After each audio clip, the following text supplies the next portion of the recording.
বাতির নিচে অন্ধকার। জামালপুরে সরিষাবাড়ি পৌরসভার প্রাণকেন্দ্রে জনগুরুত্বপূর্ণ একটি রাস্তায় দীর্ঘদিন ধরে হাঁটু পানি ও কাদা পানি জমে থাকায় সাধারণ মানুষের যাতায়াতে চরম দুর্ভোগ নেমে এসেছে। সরিষাবাড়ি পৌরসভার ৫ নম্বর ওয়ার্ডের সাবেক ARA জুট মিল গেটের সামনে স্টেশন রোড এলাকায় এই বেহাল দশার সৃষ্টি হয়েছে।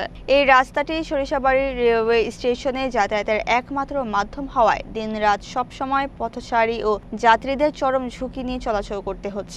দীর্ঘদিন সংস্কার না করায় রাস্তাটি এখন খানাখন্দে ও ময়লার ভাগাড়ে পরিণত হয়েছে।